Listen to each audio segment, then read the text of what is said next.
Good evening. Today is Thursday, July 18th, 2024. The time is now 7 o'clock p.m., and we will call this regularly scheduled council meeting to order. First, we're going to have our invocation. Dixie, I don't believe we have anybody to do the invocation. You will? Awesome. Dixie, thank you. Councilman Castro, will you do our American pledge? Yes, sir. All right. Richard, you know what you got to do. Texas pledge. Dear Heavenly Father, I thank you for this evening. I thank you for this wonderful city of Alvin, Texas. I thank you for your provision, that you protected us during the storm. I just thank you for our police, fire, EMS, for our elected officials, for our city officials. Lord, just be with us, bless us, and keep us, and may your face shine upon us and be gracious to us. In Jesus' mighty name, amen. Amen. I pledge allegiance to the flag of the United States of America, and to the republic for which it stands, one nation, under God, indivisible, with liberty and justice for all.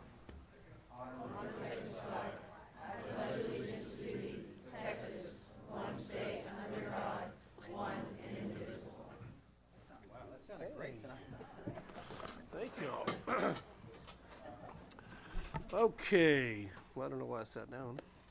Okay, next we're going to do a proclamation honoring the Alvin High School Jacketeers Nationals victory.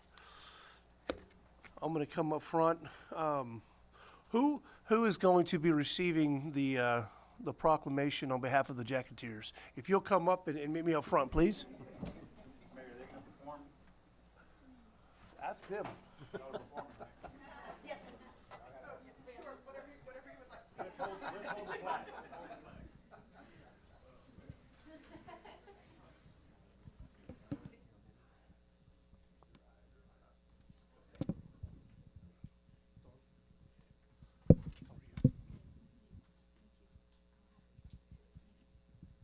Okay, I'm going to read this proclamation. It says, whereas the Alvin High School Jacketeers are under exemplary leadership of Director Eve Robinson, who is entering her 21st year of service, and Assistant Director Abby Winkenwerder, beginning her 3rd year with the program, and whereas this March the Jacketeers showcased their exceptional talent at the 2024 Nationals at Moody Gardens in Galveston, Texas, earning prestigious national champion titles in the large team jazz, hip-hop, lyrical, and pop categories, along with the overall large team national champions and the distinguished Best of the Best, Supreme, and Teamwork Awards. Wow. And whereas their inspiring motto for the year, Dream Big, Go Big, Be Big, epitomizes the Jacketeers' remarkable performance and unwavering determination, and whereas the Jacketeers' commitment and dedication have expertly and gracefully represented our community. And now, therefore, I, Gabe Adami, as the mayor of the city of Alvin, Texas, and on behalf of the city council, do hereby proclaim July 18th, 2024 as Alvin High School Jacketeer Day.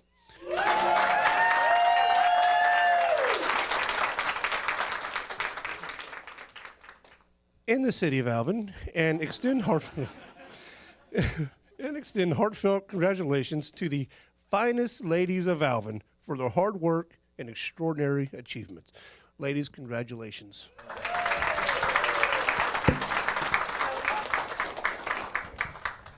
Do you want everybody up here? I would love them up here.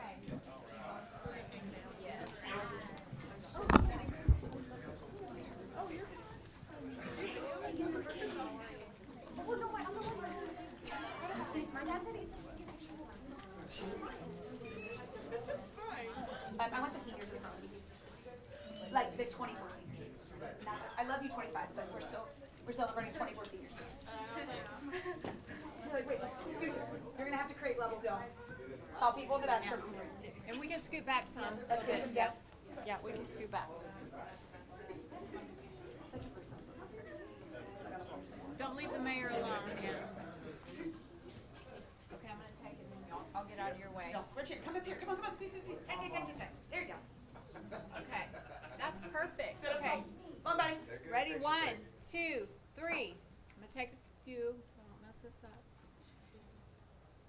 Okay, let me let y'all. All right. Everybody look right here. 1, 2, 3. Okay. got your hand in the picture, sir. Sorry, this is for the newspaper. All right. Okay. Wait for Mrs. Sproul. All right, girls, here we go. 1, 2, 3. One time? Yep. Let's do it. All right, here we go. Here we go. 1, 2, 3. Where are those rings at? Got it. Show your rings. Show your rings. Show your rings. Show your rings. Show your rings. All right, here we go. 1, 2, 3. Got it.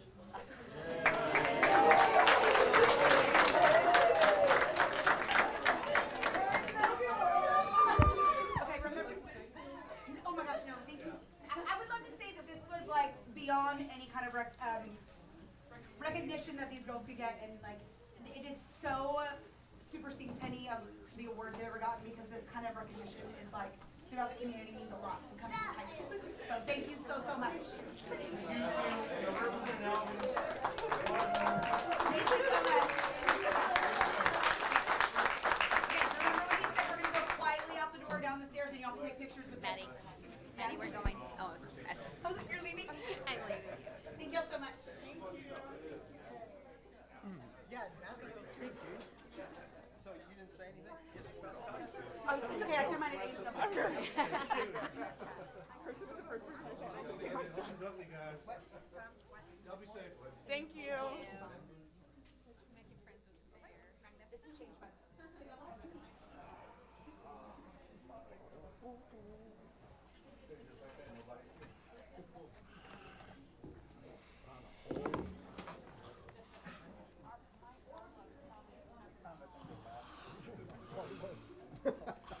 Right.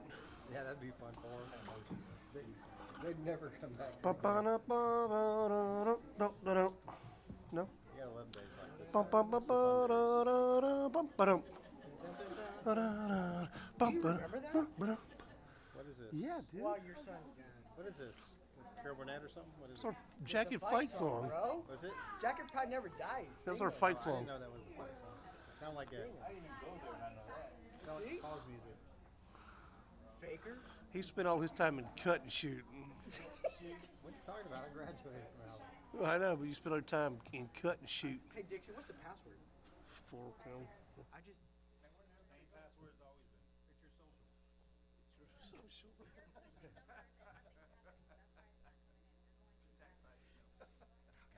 Okay. There he is, the man of the hour. Yeah. Him. Well, and they're better looking too, Mike. I would hope so. Welcome, welcome. Good evening. Thank you, Mayor, Council. Let's see if I can do this right or not.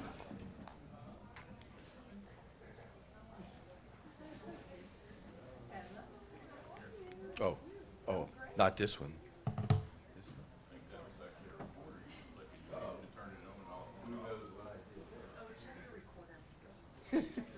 Here, make sure I didn't mess that up. I'm a lawyer. Yeah, I'm not a tech guy. It's still working. Okay. Let's see if I can do this right. Okay. Good evening. Appreciate the opportunity to visit with y'all. It's hard to imagine that 12 months have gone by since I was here last to visit. And happy to tell you that your taxes continue to be collected on a regular basis, and in my opinion, you don't have a delinquent tax problem. And I'll run through some items for you tonight to give you a little illustration of that, but I thought I would just start by giving the council a sense of what we're doing in relation to the hurricane that we all just went through. I think it's important. Normally, in the month of July, by now, or right about now, I would have had about 10,000 letters out countywide to people that hadn't paid their 2023 taxes. Needless to say, we put that on hold. We've been talking with Ms. Bulanek about what to do, and she gives her regards tonight. She's got an item later on your agenda on consent, so I told her I'd be her emissary for that particular interlocal agreement if necessary, but we talked and, felt the right thing, when people don't have power and going through everything, getting a letter from us is really not something that they need. The taxes aren't going anywhere, so whether we wait a few weeks isn't a problem. So we're not intending to send out our bulk mailings until the beginning part of August. By now, most everybody, I should say, have gotten their power back, hopefully getting settled back in. And next week, we'll start making some outbound calls on some of the larger accounts that we have. And a lot of those are not homes, they're commercial properties, to see what's going on with those taxpayers and what we can do to get them to pay. So, and also, we have a tax sale that's scheduled for August 6th. For those of you that get our tax sale updates, that sale is still scheduled to go forward. Our feeling is if somebody has a problem relative to the hurricane, they know how to reach us. We're not hard to find. And if they need time, we're certainly going to accommodate them. As you know, it's never our goal to sell anybody's property. It's just a result of the work that we do. So those people that reach out and need additional time because of circumstances with the hurricane, we're certainly going to work to accommodate the best that we can. So tonight, what I've got for you is just a snapshot of what your delinquent tax roll looked like when we rolled over the unpaid 23 taxes and added it into the mix. And we had roughly $736,000 in our charge to collect. These are the high points of the various buckets that we put the money in to do our work. You can see, I'll point out just a couple of them for you. The deferrals, 19% of your roll. I always like to remind everybody that if it's your homestead, you're over 65, you can get a deferral through the appraisal district. When that happens, we code that account. They never get a letter. They never get a phone call. They don't hear from us so long as that deferral is in place. We periodically check to make sure that the people that are receiving it are still entitled to it. We found over time that sometimes people pass away and the kids don't know that mom and dad left them a piece of property, or they find out, oh, they left us a piece of property, but they forgot to mention that they hadn't been paying the taxes because they weren't in a position to do so, and now it falls upon the heirs to have to do it. So that's how much money out of your 736 is locked in deferrals right now. The other one I'll point out is our litigation, 25% of the roll. Our next tax docket is next Friday. We've got about 60 cases that we're scheduled to take judgments on. Again, people come in, they need time to pay. We always work with them in trying to get them to get their taxes caught up. And the last item I'll mention is our action pending, which is 46% of your roll. So the time of the year that I come to see you is the high point of the delinquent roll because we've just added on what hasn't been paid for 2023s. And so the bulk of it is what we label action pending is really new accounts, 23s that we need to collect. By way of example, one of the largest accounts we have owes the city a little over $9,000 of base tax for 23, but it's in a lawsuit with the appraisal district over valuation. So it's in our bucket, but there's really nothing I can do about that until they resolve the litigation. And then subsequent to this report being prepared for you tonight, another large account that owed you over $8,000 is paid. So this is just a snapshot in time of what your roll looked like when we prepared this for you. I'll skip the second chart because I talked a long time on the first chart. I'll go to the third one. This breaks it down by tax year. So as you can see, and as we would expect based on history, the largest single year, 2023, we just got a couple of weeks ago, represents 51% of the money that's outstanding to the city.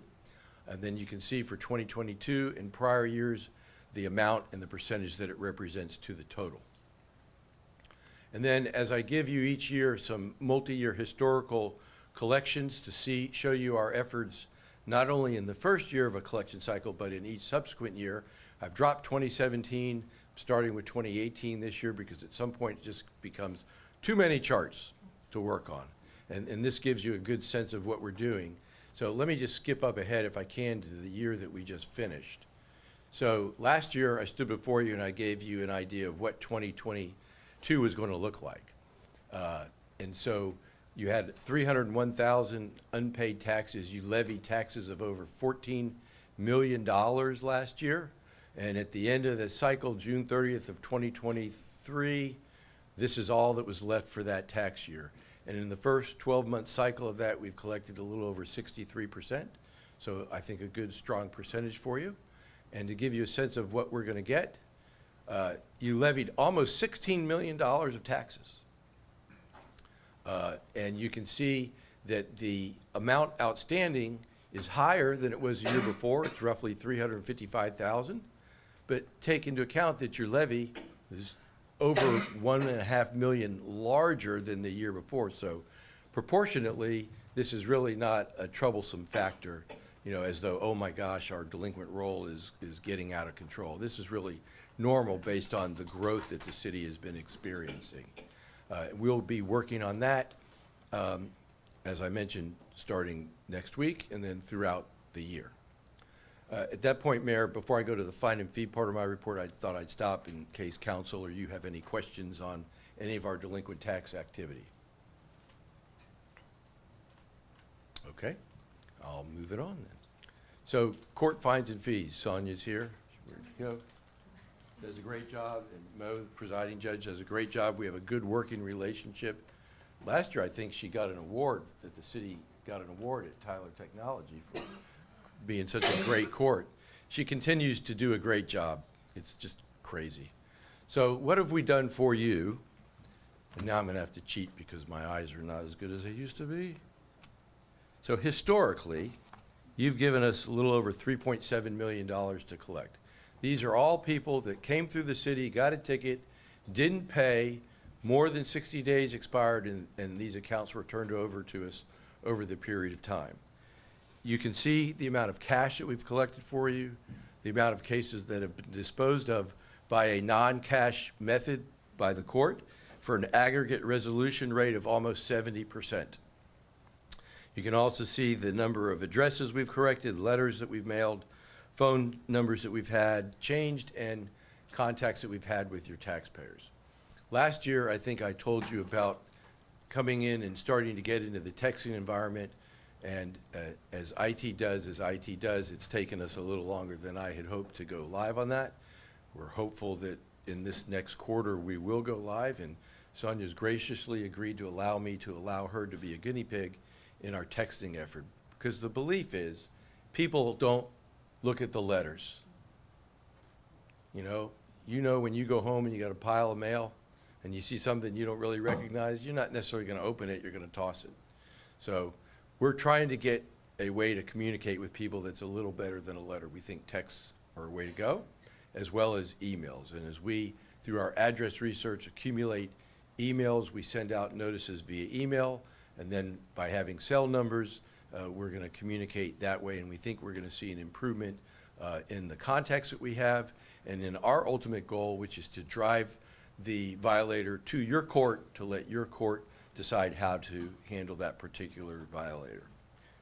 And finally, I'll just skip these and go to the last one, which I think is the most representative of the challenge of collecting court fines and fees, and that is a map of the United States. And if you look at the pins, you can see that coast to coast, north to south, east to west, people have driven through the city limits of Alvin, gotten a ticket, not resolved it. And so a lot of what we do is trying to get our information to the right person and convince them they need to come in. Obviously, we're not going to go up to Washington State to, serve a warrant. Not very cost effective. But, the bulk, of course, is in Texas, and our aim is to get these people to come in and resolve it. We use two primary address research companies to do a lot of our research. I'd like to tell you they're right all the time, but they're not.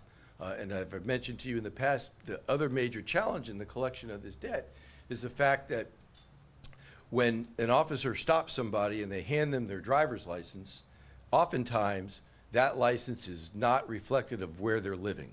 Even though there is a law in the state of Texas that requires you to go stand in line at DPS or however you need to do it to change your address on your license, people don't.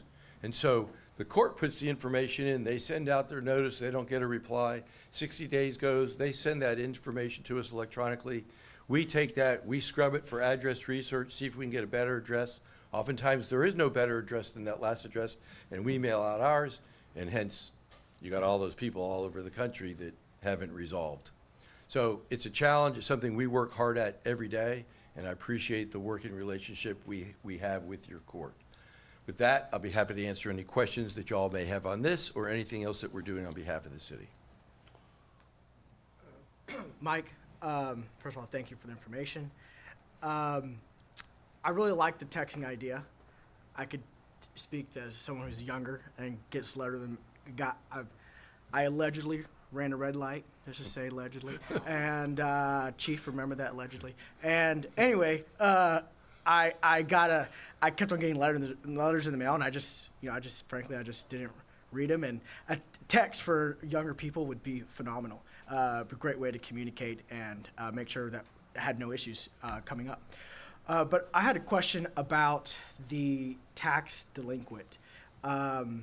You said that you didn't see us having a problem with our delinquent tax roll. What is, in your experience with other municipalities, maybe similar to us in the area, where do you see them at on an average year? I mean, very, very similarly situated. Most entities in the county, be it a city or a school, are collecting in the upper 90 percentile of their current. I mean, despite what you hear or read, the economy generally is still doing well in terms of people are buying and selling property, even with interest rates having gone up. You're not seeing a huge slowdown. You're not seeing, what I'm looking for is, am I going to see a huge increase in foreclosures, mortgage foreclosures? And you're not seeing that yet. And Gabe, being in the banking industry, can probably speak to that as well. So I'm looking at, am I seeing more accounts? Okay, so I saw more money for you, but then I look at how much you levied, and I go, okay, well, it's really proportionate, so I'm not too worried about that. I'm also looking to see, am I seeing more delinquent taxpayers with multiple years due? You know, if you start seeing 2, 3, 4 years due, then I'm going to get a little more concerned about it. But right now, I think the city is within the same means as other cities in the county. Okay. Thank you. Appreciate that. Any other questions, comments? Mike, we thank you. You and your team Thank do you a all. great job. We appreciate it very much. Thank you all very much. We Yes, sir. appreciate the Appreciate it. relationship. Be safe. And I'm going to, give me a minute, right? I get a head start. Y'all be good.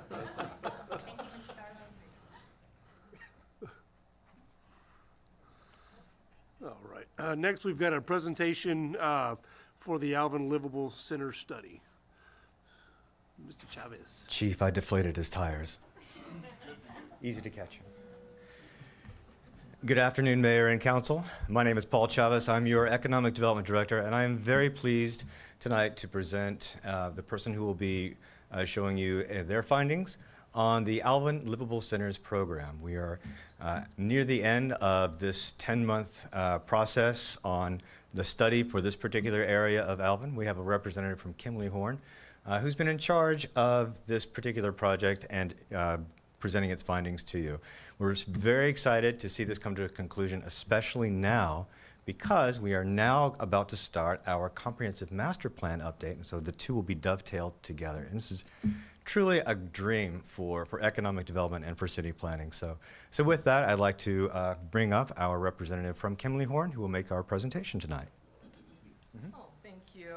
Hi, good evening, councilwomen and councilmen. I'm Jenny Lai. I'm with Kimley Horn. I've been an urban planner in both the public sector and most recently with in the private sector with Kimley Horn. And then before I start with the presentation, did anybody have an immediate question about the study at all?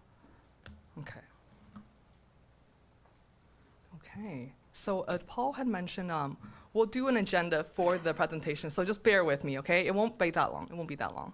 I've been asked to condense, so. Okay.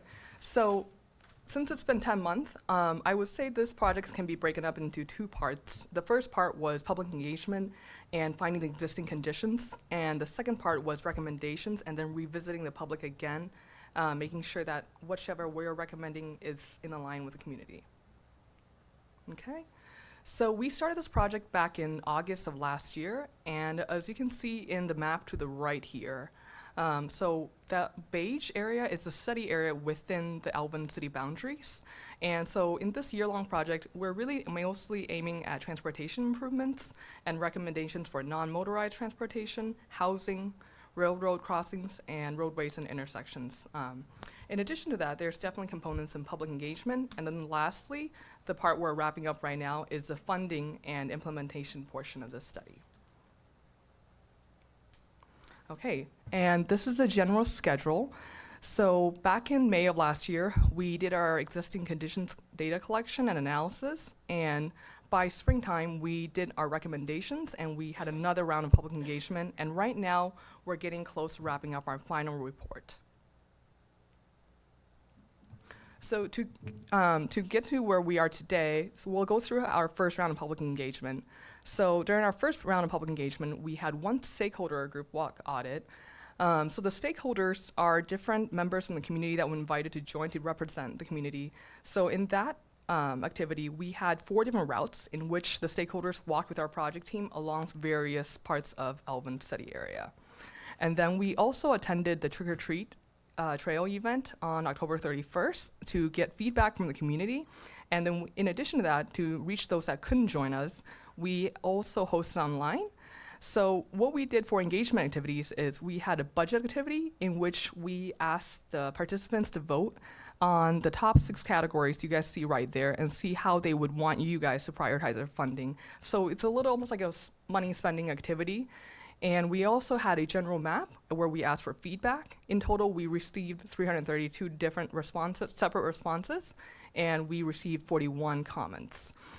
In terms of the categories, as you guys can see in the activity we allotted, connectivity to schools and traffic safety were our top 2 categories that got the most amount of feedback. And then you can see in the photos to the right, so the bottom right is a photo taken at Trick or Treat Trail with our HEAC representative, and above it is actually one of our Parks Department staff along with a stakeholder to the left where they're walking along near that 2nd Street crossing. Okay. After we wrapped up the first round of public engagement, we collected data from Census, HEAC, TxDOT, and also engagement data in general, and began creating our existing conditions report. After council today, we'll actually be sending you all the draft chapter for that. And the photo to the right here, as you guys see in the study area, so that is a word cloud we made from all the feedback we got from the general public. So the word sidewalk, as you can see, showed up many times, probably one of the most frequent times, and along with traffic, light, and then street-related items in the feedback. So as we're making more progress in this study, one thing we want to revisit is, so the Houston-Galveston Area Council are the project sponsors, and so we were contracted by them. And keep in mind that the Livable Center studies have 4 main goals, and they are to create multimodal travel choices by facilitating a range of transportation mode opportunities, creating resilient quality places, promoting equitable and resilient infrastructure, and also promoting economic development and housing diversity. But we want to make sure that whatever recommendations we make are in line with those goals. So we had 8 call to action items, and they're separated in 2 columns because on the right, you can see they're going to be more policy-related call to action items, and on the left, it's going to be more infrastructure-related. So, for example, on the infrastructure side, you can see we have one regarding sidewalks, street lighting, signage, and also connectivity to parks and schools. And then on the right side, I think it's important to visit prior planning documents, engage the downtown business area landowners, and then continue to promote the diverse housing stock and foster a resiliency in the flood zones. Okay, so now we're at the recommendation stage. So it might be a little bit harder to see, but when we send this out, you guys can see it more indistinctly. So during our second round of public engagement, we gathered the feedback we heard from the first round and looked at data, existing conditions data, and then we gave a list of 26 recommendations. And this is actually the chart we took to Frontiers Day, in which we interacted with the public. So once we zoom in, you can see that there are different recommendations pertaining to different areas. And how these recommendations are broken up are there's area-wide recommendations, there's also location-specific, and then lastly, we also have specific sidewalk segments that we recommend. So the dark orange is existing sidewalk network within the study area, and then the blue is actually the proposed or suggested areas that we recommend sidewalk connections to be made. Okay, So in terms of our second round of public engagement, similar to the first round, we attended a public event, and this time with Frontiers Day. We had online engagement for over a month, and we also shared our findings with the stakeholder group again not too long ago. And this time we received over 283 individual responses, but keep in mind that each one of these responses involved each constituent voting on 10 projects. So just imagine getting someone's attention for that long, for them to read through the whole page of 25 recommendations and picking the top 10. So I think in that regard, we were extremely pleased with the results. We had 66 groups of individuals stopping by our Frontiers Day booth. Keep in mind that sometimes when it was a family, only one person did the voting, so that's why we totaled 66. But in reality, I think we had definitely closer to like 200 people stop by our booth. And then online, we had received 217 online participants, separate participants. And then in terms of the results, you can see in the pink chart right there, the top 10 projects that the public voted on. And the project that got the most number of votes was installing sidewalks along Gordon Street, and then I'm gonna go back. So it's hard to zoom in, but that's actually in the lighter blue area next to the crossing near Gordon, because as you can see, Gordon already has sidewalk. It's actually one of the streets that has a lot of sidewalks on both sides, but however, keep in mind, there are crucial segments that are still missing sidewalks. And then some of the other ones that also received a high number of votes include install pedestrian scale lighting within near National Oak Park, especially in the evening time. That's going to be on in the evening time. And then the third one was funding cleanup of debris and garbage in streets.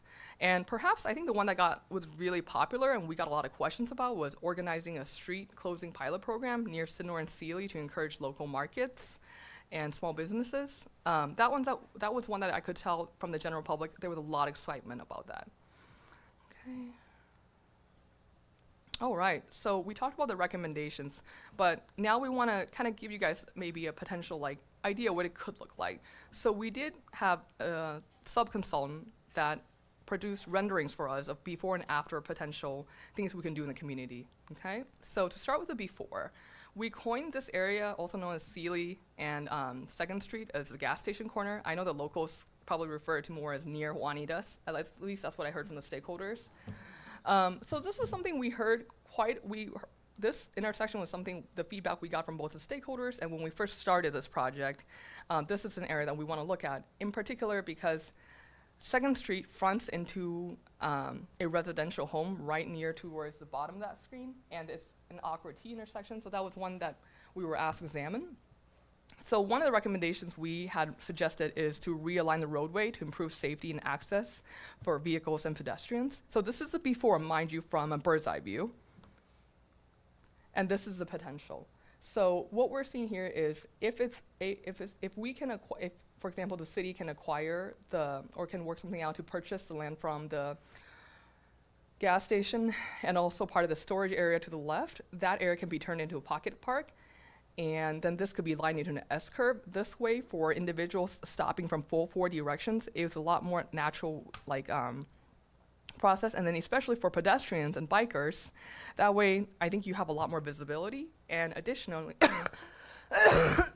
here I go with my coughing fit.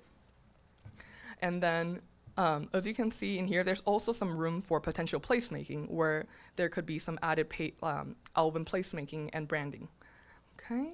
And then, so this is the bird's eye view, and then next we're gonna look at an on-street view. So this is what it looks like currently when we're heading south along North 2nd Street. This is where that storage area is, and the gas station on the left. And this is what it could look like potentially. During the stakeholder group, we did show this as well, and there was some discussion about interest to bury the power lines. So if that is a feedback that this panel is interested in, definitely give us that feedback afterwards. So there was some discussion on that, but as you can see here, we show the S-curve. This is what like in the S-curve, and then you can also see the sidewalks. In addition to, we added a bench to the right, so that could be an area where we also add Alvin flag placemaking postings, and then you can also see the lighting as well. And then one thing you may notice here is we put a lot of trees in this rendering, and the reason is that could also help with the heat island effect. Okay, So for our next one, another intersection that received a lot of potential feedback on improvement is near the school, elementary school. And this is what it looks like current day. And one thing we noticed from both the stakeholder walk audit and driving across it is there's a lot of student pedestrian activity, but keep in mind it's not super bright from afar. So one thing is we want to take advantage of this to make this really a community jewel moment. So this is what we're going to suggest. Is we're gonna brighten up this intersection and really call attention so that when drivers are driving through it, you will not miss it, but it also creates a environment to add placemaking and beautification. And additionally, one thing you notice is that we also extended the curbs here, so that way for ADA compliance, whether someone's biking and or on in a mobility supported aid, that way there's extra protection measures. In addition, we also added some extra plantings to the side, and in the middle there, you can see there's different types of artwork, and the idea is this could be something that the schools could be doing, like, it doesn't have to be permanent, it could be every other year. Okay? All right, now we're moving closer towards downtown, and we actually have two renderings for this intersection. So this is the intersection along Gordon Street and near the railroad. And so in here, we can see that the sidewalk abruptly stops going up to the railroad. Granted, we are very familiar with the fact that the railroad is owned separately by a private company and that technically Gordon Street is TxDOT owned, but I think being able to show what this could be potentially helps you guys with potential future funding with TxDOT and other sources. So this is what it looks like current day, and this is some suggestions we're suggesting. So in here, you can see that you have the sidewalk still like not cutting across where existing is, but it veers right so that for pedestrians and potentially bikers, they can go through that on a separate, and then there's also some delineation from the roadway itself with the plants, so that way you don't go from the on-street traffic to potential pedestrians walking without any type of protection. We also saw that there's some electric boxes around that you could use as ways to make that area more colorful, because keep in mind that this is often the first look of Alvin when people are driving across. We have gotten mixed feedback about removing the colors off of the utility pole, so we are likely going to remove that. But again, here we do see another Alvin flag right there. Again, an additional place for lighting and also for placemaking. Okay, and then similarly here, now we're looking in the southern direction. This is what it looks like current day. And we really wanted to use this area to make it be appealing, especially for those that are driving through Alvin for the first time. So we already see that there's some art murals on existing buildings, but we want to elaborate more on that. So one thing here is in this rendering is you see more building facade enhancements and murals. And then one thing you can see in the front here is we also suggested adding a community board to really hone in on that small town feel where people can post like, hey, maybe there's a job opening or somebody's looking for an apartment. I think that can really create that small town feel. Also adding planters, even though the road right away itself is owned by TxDOT, doesn't mean you guys can't, beautify this area with some plantings, for example. And then we also added another bench on the other side of Gordon, because I think what we noticed was a lot of times there's a lot of waiting for pedestrians if there's a train coming over, so we'll throw a bench in there in case people want to ponder and take a minute. Okay. And then in terms of next steps, we are wrapping up our implementation and funding plan. We have a different sub-consultant that's preparing strategies for getting funding for some of the recommendations we provided. And we are also in the process of revising certain things depending on feedback and coordinating a meeting with TxDOT still to get any additional feedback. But until the next time we present in front of you all again, we will be sending you guys the draft report for review as well. And then if you guys have any questions, please definitely contact your guys' city contact, Mr. Paul Chavez, and then our Houston Galveston contact, Mr. Jose, who's not with us today. But so if you have any questions, they'll definitely send that our way. Okay. Did we have any other questions meanwhile? Jenny, Yeah. thank you for your presentation. Great job. Excuse me. You mentioned funding, possible funding. What does that timeline look like? Do you have any idea? So that's a really great question. I think if Jose was here, he'd be a better answer to that. And the reason I say that is, so this type of study is done through the Houston Galveston Area Council. So I know that by the time this project wraps up, they have yearly checks to see how many projects have been implemented and see how many percentage, because that applies to their funding and how they can get funding for future projects like this. So I think that honestly probably falls into your guys' court. But like I said, I think this program, they're very hands-on when it comes to, hey, this study has been done now. We don't want the study to be sitting on a shelf. Once the study has been done, let's see how many projects actually get done in a year, and then 5 years, and then such on. Yeah. But I do know that in terms of other communities, for example, I know Clute finished theirs recently, and then Sugarland's wrapping up theirs. So I think there is different, if you look at different cities, there are different measures. And then some of them are not cities, they're like smaller areas, for example, within Houston.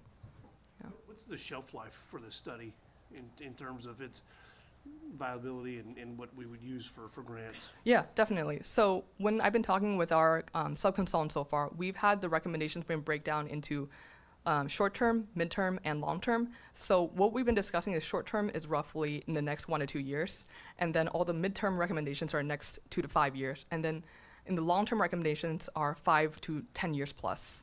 Because the idea is that similar to your guys' comp plan that you guys are updating, comp plans are generally updated every 5 years, but for this livable center study, we are looking at a very select area within Alvin.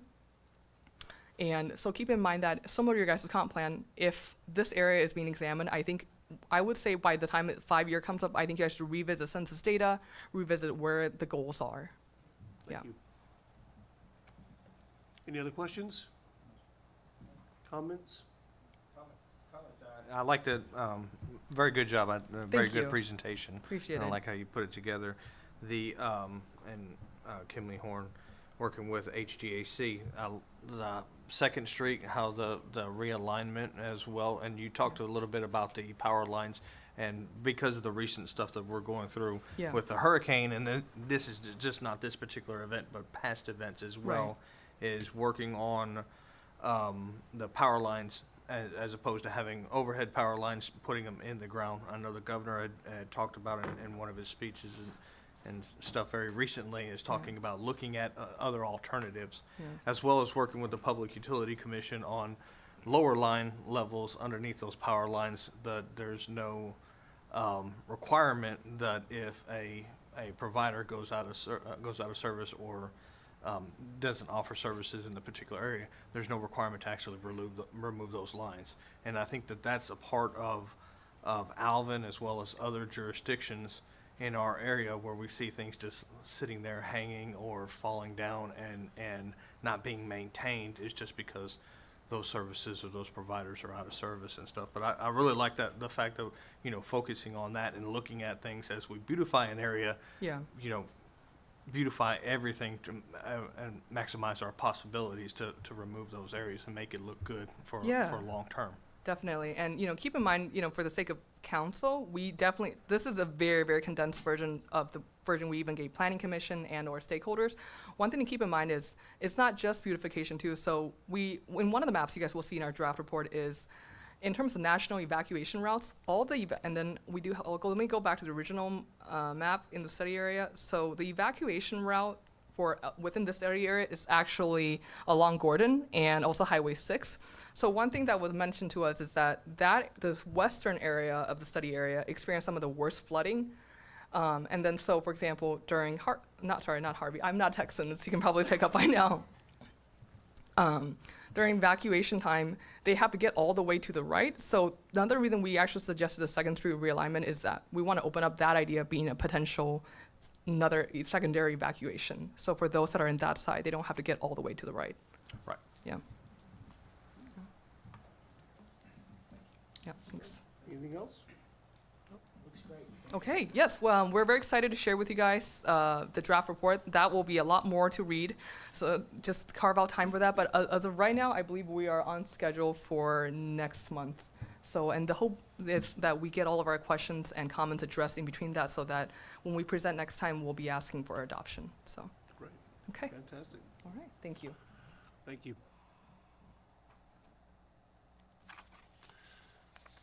Next, we've got public comment. We've got one public comment for the evening. Ms. Suzanne Dillman, the floor is yours. Please say your name, address, and social security number for the record. Sure. Suzanne Dillman. I live at 2096 County Road 928B in Alvin. And I'm here representing Keep Alvin Beautiful tonight. and I appreciate y'all giving me the moment. I'm in support of the resolution for 24R22. Please pass this resolution and then make the work get started happening soon. The caboose has embraced our past, and the Alvin lettering is our future. So please help get this resolved quickly. We'd appreciate it. Thank you.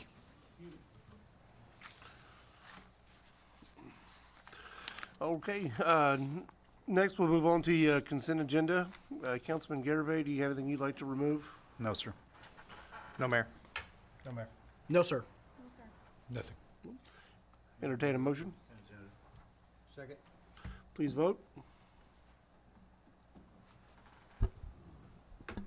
Motion passes unanimously. Items approved on the consent are the minutes from June 20th City Council Workshop, the minutes from June 20th City Council Regular Meeting, and item C is acknowledge receipt of the quarterly investment report. Item D, acknowledge receipt of the 2023 delinquent tax roll. Item E, consider an interlocal agreement with Brazoria County for the collection of taxes and public improvement district assessments. For the City of Alvin pursuant to the Interlocal Cooperation Act, Texas Government Code, Chapter 791, Texas Property Tax Code, Section 6.23 and 6.24, and Texas Local Government Code, Section 372.0175, and authorizes the mayor to sign the interlocal upon legal review. Item F, consider addendum number 1 for a one-year renewal agreement with DXI Industries, Inc., now known as PVS DX, Inc., to provide chlorine for 1 year at the same price and conditions, and authorize the city manager to sign the addendum upon legal review. Item G, consider a third amendment to the lease agreement by and between the City of Alvin, Texas, a home rule municipality, and the State of Texas as a successor in interest to YMCA of the Greater Houston area and Memorial Hermann Health System, a Texas nonprofit corporation, for approximately 3,050 square feet of space within the Alvin Recreation Center with Memorial Hermann Hospital System for the purpose of providing physical therapy, rehabilitation, treatment, and related patient care, and authorize the mayor to sign upon legal review. Item H, consider addendum number 4 to the contract for refuse collection and disposal services between the City of Alvin and Texas Pride Disposal to adjust rate paid to Texas Pride Disposal due to the net increase in the revised consumer price index rate for all urban consumers for the Houston, the Woodland, Sugar Land, Texas area fuel cost adjustments and operation costs pursuant to the contractual agreement, and authorize the mayor to sign the addendum number 4 upon legal review. Item I, Resolution 24R23, finding that CenterPoint Energy Houston Electric LLC's requested increase in distribution rates within the city should be denied, finding that the city's reasonable rate case expenses shall be reimbursed by the company, finding that the meeting at which this resolution is passed is open to the public as required by law, and requiring notice to this resolution to the company and legal counsel. Item J, Resolution 24R19, adopting the 2024 drought contingency plan upon update for the City of Alvin. Item K, Resolution 24R20, temporarily waiving the building permit fees associated with the repair of homes and businesses damaged as a result of Hurricane Beryl, providing that such waiver shall expire after 90 days, making various findings and provisions relating to the subject and providing an effective date. Item L, a master preliminary plat of Bayou Point Patio Home subdivision being 31.730 acres of land situated in the BBC&C Railroad Company survey. Abstract 159 in Brazoria County, Texas. Said tract is also being part of that 31.451 acre tract conveyed to Binnacle Alvin 31 LLC according to deed of record, recorded under number 20220688802 in the office of the county clerk of Brazoria County, Texas, together with called .279 acre tract of land conveyed to Stephen Durcoyle according to deed of record under file number 20050355750 in the office of the county clerk of Brazoria County, Texas. Mayor?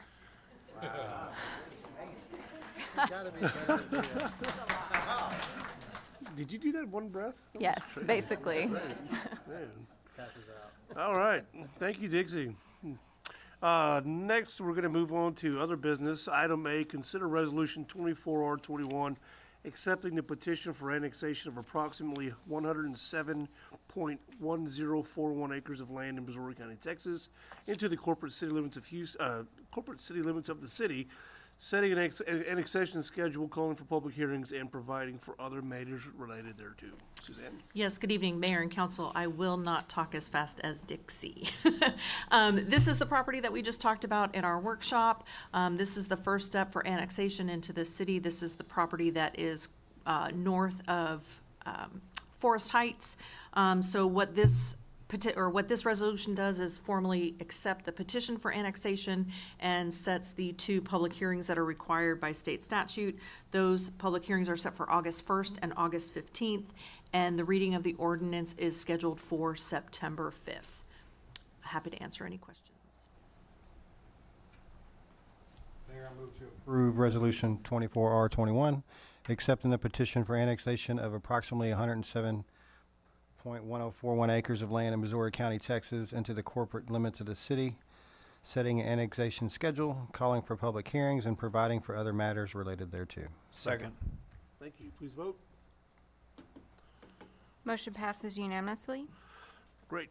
Item B, consider approval of an interlocal agreement with the Gulf Coast Center to implement a project for warm handoffs of mental health-related 911 calls and a pilot project for telehealth crisis intervention services. Hey, Chief. Good evening, Mayor and Council. The Gulf Coast Center, which is the Health and Human Services designated local health authority for Brazoria County, approached me a few weeks ago with a program whereby they will provide training to our dispatchers, and once that occurs, certain calls that come in, we will be able to hand those calls, why they're called warm handoffs while they're still occurring, to Gulf Coast Center so they can send out a mental health professional in place of an officer. Obviously, these would not be when there is any danger to the person in crisis or to the public. It would be some of our typical calls where they're just having an episode and want somebody to talk to, those kind of things. We get quite a few calls like that. We also get a lot of repeat people who are in crisis that they don't pose a danger to anybody or themselves. They just need some help. And that is above and beyond what the police can do. And although we can get there and handle the crisis, they're trained to deal with what goes on after that. Along with that program, we have a pilot program for telehealth, which will allow our officers to use their city-issued phones to contact a mental health professional through a Teams format, and that person can talk to the person in crisis immediately or give the officer advice. Now, I have Jerry Fresher, who is the Director of Crisis and Community Outreach from Gulf Coast Center here, who is the architect of most of this, if y'all have any detailed questions. But as you know, for the last 12 months or so, APD has been pushing forward with mental health services, hard and heavy, and this is just something else we're putting in our toolbox. So, yeah. Thank microphone. you. Yes, sir. Thank you, Chief. Good evening, and thank you for having us today to talk about this initiative. We're really excited about it. One thing I would say, just in addition to what the Chief said, is if an Alvin police officer links somebody to the Gulf Coast Center, what's baked into that is crisis follow-up services.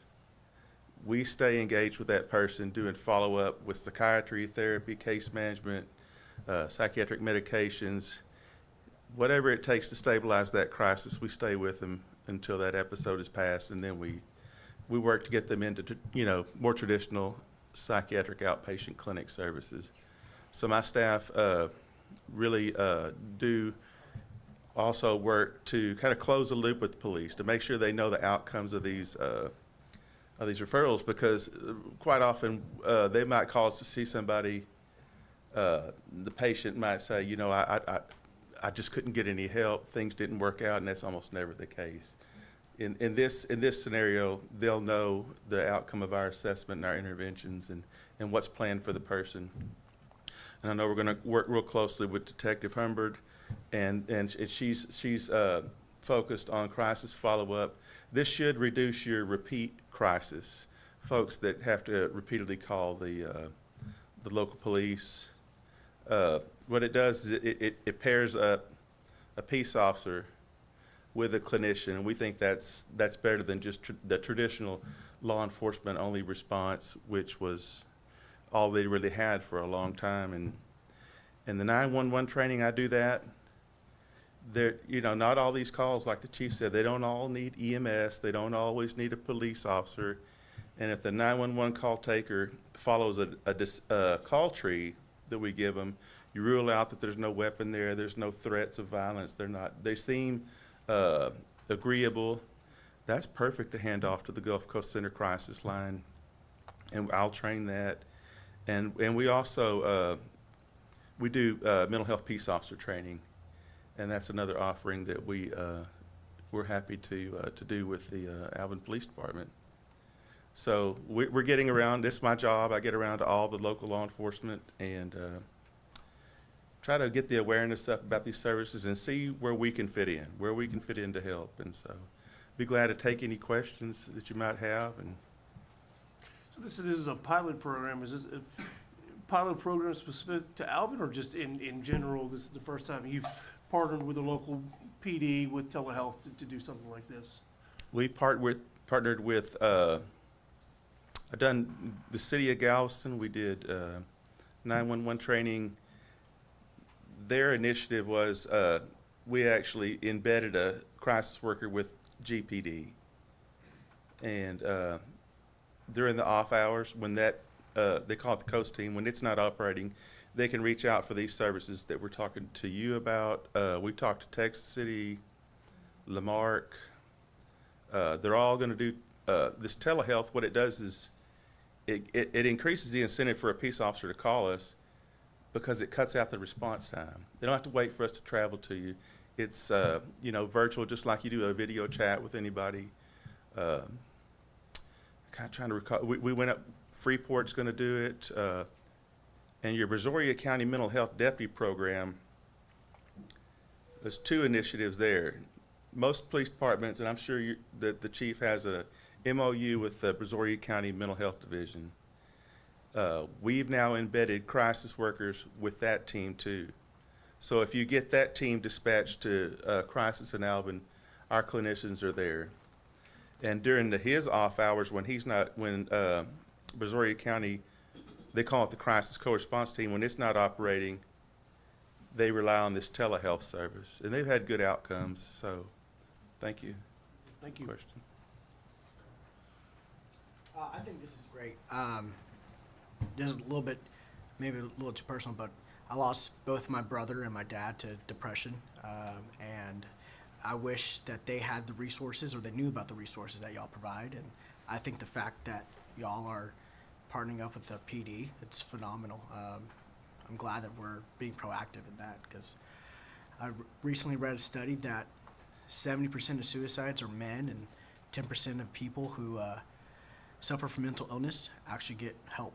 So I'm glad that Chief and Humbert, that y'all are being proactive and that the Gulf Coast is willing to work with Absolutely. us. We're coming together to do just exactly what you're talking about, and we'll come back if you'd like and do an update at some point about, you know, how often this service was utilized and what the outcomes were. And I guess the only other thing I would report on is that we're trying to get more psychiatric inpatient beds for Brazoria County.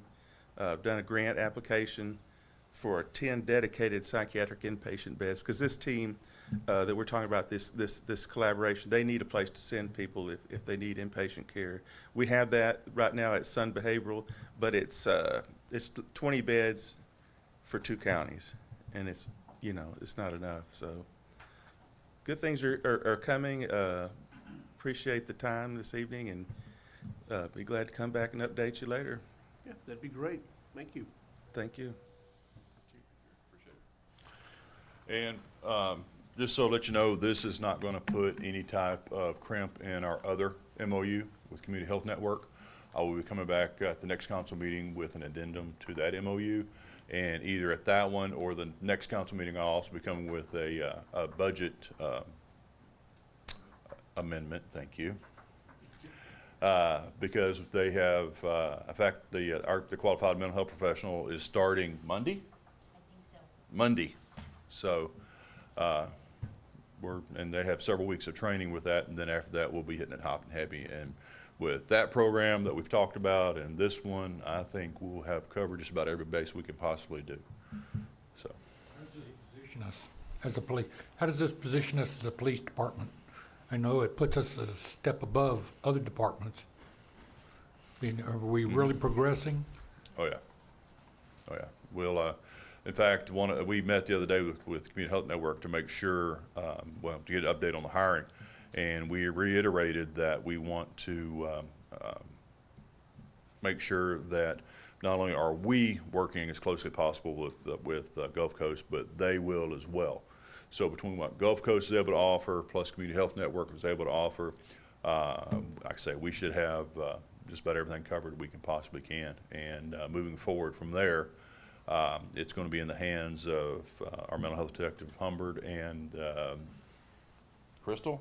Yes. I believe her name is Crystal White, is a qualified mental health professional, and I have no doubt the program's going to hit the ground running. So, Could I ask you for January 2025, if you could present a report, overall report on how we've progressed?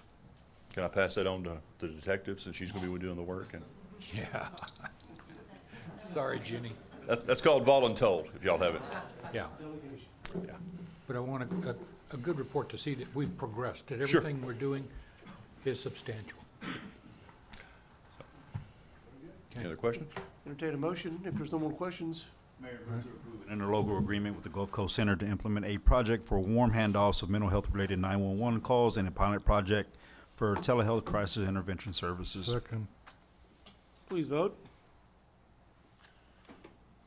Motion passes unanimously. Thank y'all very much. Awesome, thank you. All right.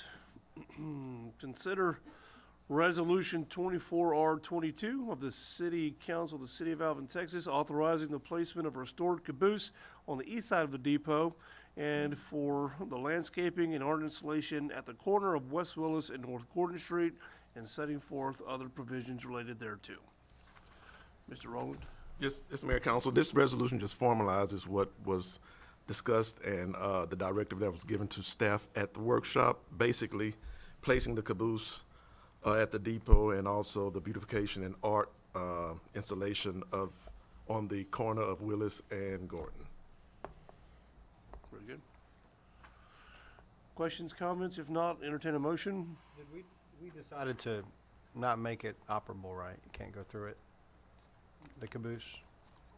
Oh, it's gonna be, the caboose will be locked up. Yes, Yeah. yes, sir. Okay. Mayor, move to approve Resolution 24R22, authorizing the placement of a restored caboose on the east side of the depot and the landscaping and art installation at the corner of Willis Street and North Gordon Street, and setting forth the provisions related thereto. Second. Thank you. Please vote. Motion passes unanimously. All right. Good job, Suzanne. Okay, let's see, what do we got left? Receive and acknowledge receipt of the proposed City of Alvin annual budget for the fiscal year 2024 to 25, and receive the presentation of a summary of the budget and set a public hearing to receive comments on the proposed fiscal year 25 annual budget for the regular city council meeting scheduled for Thursday, August 15, 2024 at 7:00 p.m. Yes, good evening, Mayor and Council, and tonight I will present to you a balanced budget for the fiscal year 2025, and I will provide to you some of the budgetary highlights that are proposed and anticipated in the upcoming fiscal year. Using the preliminary property values, this budget reflects maintaining the current property tax rate of 68.5 cents per $100 of taxable value. The city's 2024 preliminary or uncertified appraised values are about 13% higher than the original certified values. Part of the increase in values is due to $78 million of new property value added to the appraisal roll. However, after factoring in the appeals by property owners and the subtraction of the Kendall Lake TERS, we anticipate that the final net certified values by the appraisal district will be around 7% higher as opposed to the 13% higher than the previous year's taxable values. And so we expect to receive the certified values in a couple of weeks, so we'll be bringing that back to council. This proposed budget also endeavors to maintain the competitiveness of our compensation plan. As a result, I'm proposing 4% increase in pay for employees. For police officers covered by the collective bargaining agreement, this budget includes all of the compensation provisions identified in the contractual agreement. for fiscal year 2025, I'm also proposing the following new positions and reclassifications. 2 police officers, the reclassification of the marketing and tourism officer to communications manager, the reclassification of the IT manager to chief information technology officer, and a title change for our assistant EMS director to deputy EMS director. Approximately $740,000 is proposed in capital projects to fund an increase in our business incentive program from $65,000 to $150,000. The modification to our animal adoption center, park improvements, and about $400,000 of water and sewer capital items. Lastly, to service the city's water and wastewater and solid waste programs, this budget also reflects a 5% increase in water and sewer rates and a 3.257% increase in sanitation rates. This includes a brief recap of the fiscal year 25 proposed budget highlights. We have a short workshop scheduled for August 1st and a full budget workshop scheduled for August 6th. And if we don't get things done there, we have a August 15th budget workshop if needed. And so I would like to first thank all of the department heads for their hard work. We started this process back in January, and thank all the department directors and supervisors. But most notably, I want to thank our finance director, Chris Thomas, who worked extremely hard to get that budget document together. I jokingly told him after I got back from vacation that I said, I need you to send me a draft of this document. I don't care if it's 3 o'clock in the morning. And so I get up the next morning, and it was about 3 in the morning, 2:54 in the morning, he sent a draft. And so I think one night he even stayed here till almost 1 a.m. getting it done. So this just attests to his hard work, and so I just want to thank him for that. And so with that, I'm going to ask council to move to approve to acknowledge receipt of the proposed budget, and we look forward to working with council on developing the final and official fiscal year 25 budget. Thank you. Are there any questions, comments? If not, I'll entertain a motion. Mayor, move to receive and acknowledge receipt of the proposed City of Alvin annual budget for the fiscal year 2024-2025. Receive presentation of a summary of the budget and set a public hearing to receive comments on the proposed fiscal year 25 annual budget for the regular city council meeting scheduled for Thursday, August 15th, 2024 at 7 p.m. Second. Thank you. Please vote. Motion passes unanimously. Awesome. Thank you, Mr. Rowland. You welcome, Mayor. You sit down. You want some? I'll go do reports for the city manager. Yes, sir. That was awkward. Okay. Yeah, he can do it from his seat. No, I'm just kidding. All right, let's go. Consider if any requests from individual city council members or the items to be placed on upcoming agenda for the next regular meeting. You guys, anybody got anything you want to add to the next agenda meeting?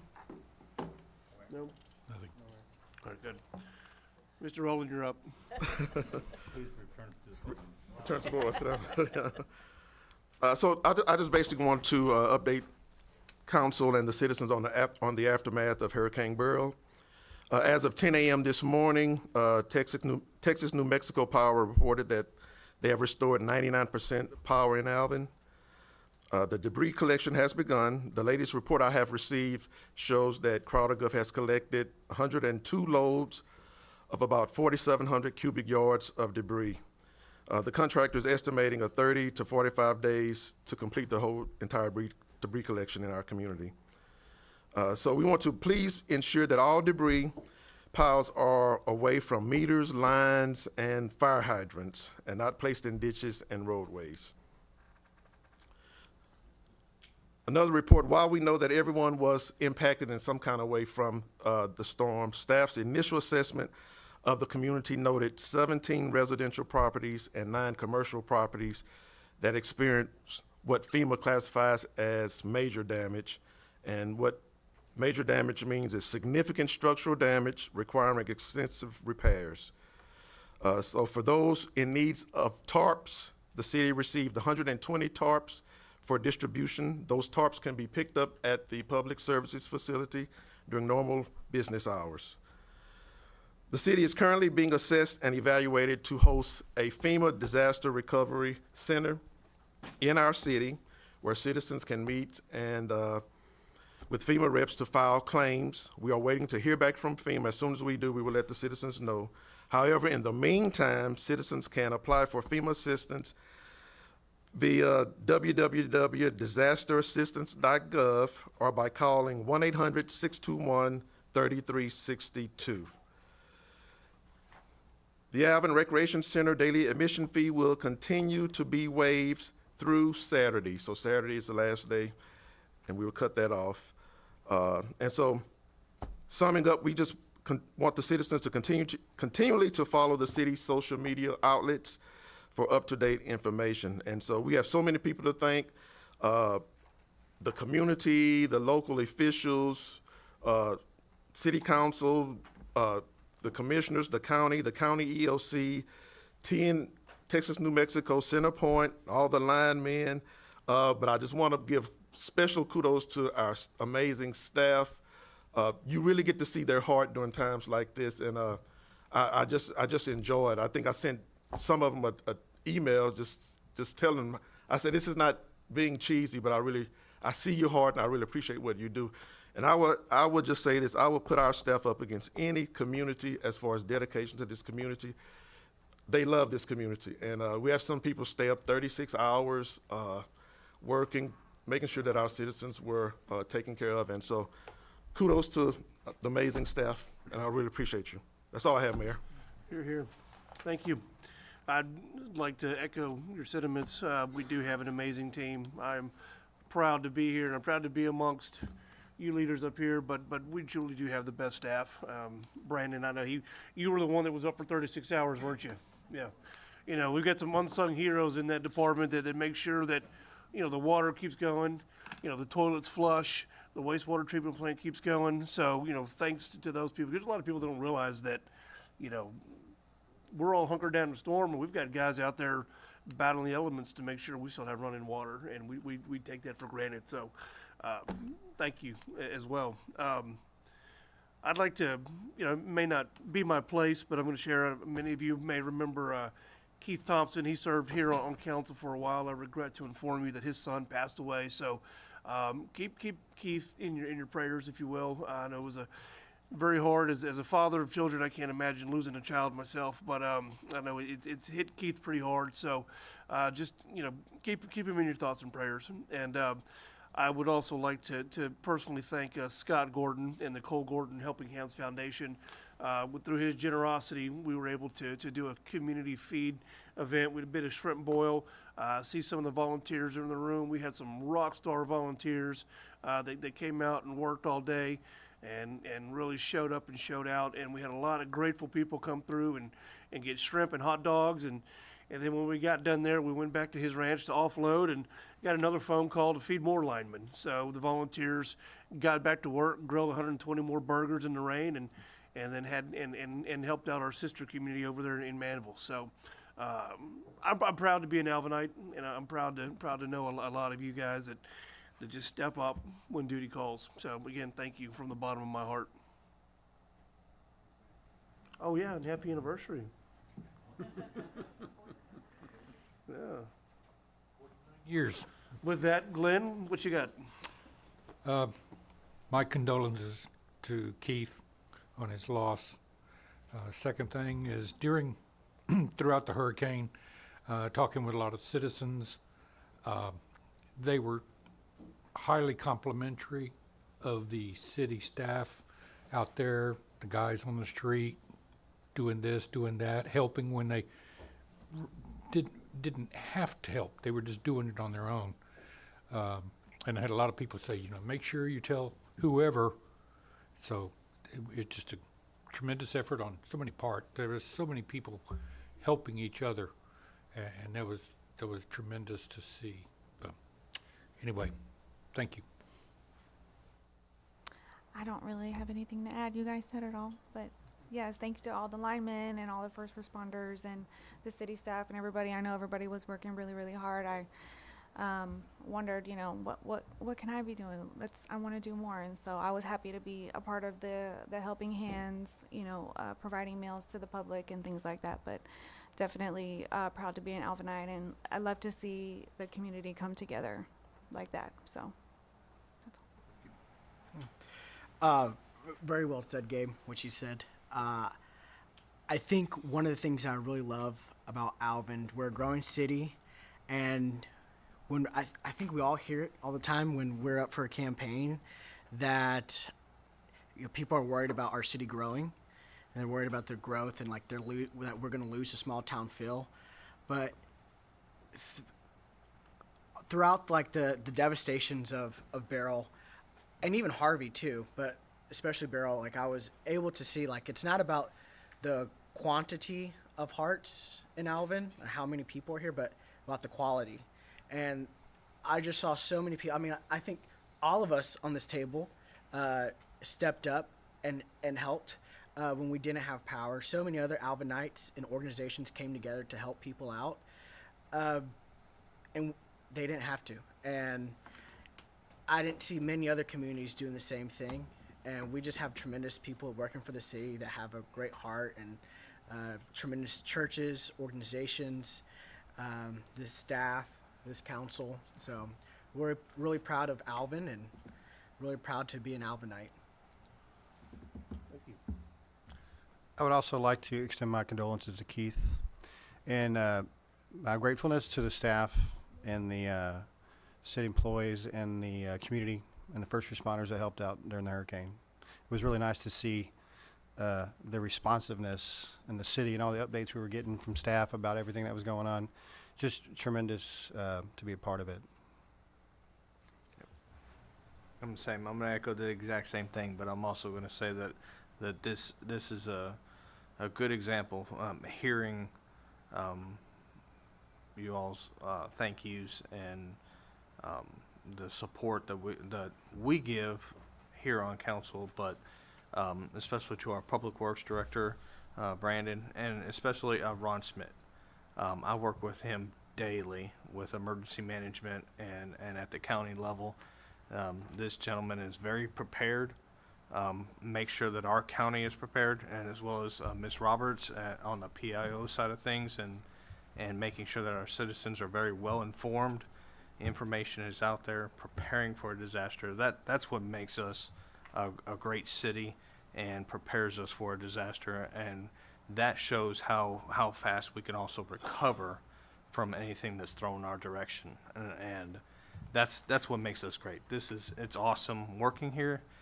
It's awesome being a part of a team, and us sitting on this side, but as well as supporting that city staff and all city staff that we have here in the city of Alvin. It's great that everybody comes together, not just staff, the whole entire community. It's just awesome seeing that's being taken care of.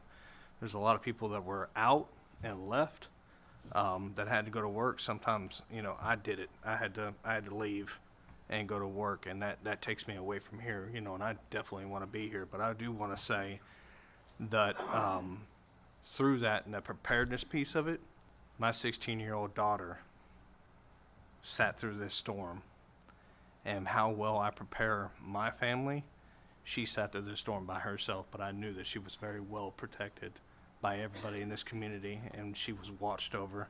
People checked on her because I had a responsibility. Everybody in this room had an individual responsibility to take care of this community, and we did it, and we were very successful. And I thank you all for that. I don't want to keep repeating what everybody's saying, but it's worth repeating. Thank you all, especially city staff, but I want to especially thank Ms. Roberts, because the week of the storm, you were left to run the city because somebody decided to go out of town. Ted Cruz. So we all know Mama Dixie runs the city. So I want to say thank you, Dixie. You did an amazing job. And, well, yeah, they were. But seeing you at the Emergency Management Center, seeing how exhausted everybody was, you were still on point. while somebody over here had his hand in his pocket watching TV. No, but seriously, I mean, the two of y'all work great together. I mean, hand in hand, hands down. I mean, I've never ever had a doubt in my mind that our city's in good hands between the two of y'all. Y'all basically intertwine with each other. So, great job picking up the slack when he's not here, and great job by making sure she's prepared. But thank you all, Chief. Tell your officers thank you for us, please. They've all done a great job. Brandon, Dan, thank you very much. Well said, well said. You know, Dixie, I should have publicly commended you as well. You know, there were other mayors on social media that were just all over the place on social media, and I didn't have to do a thing because you were all over it. And, I mean, you're going to get better information from our City of Alvin government page than you are from me anyway. So, but you did a phenomenal job. I mean, lots of posts, lots of great information. Thank you. Keeping the community informed. Fantastic job. And with that, we're adjourned.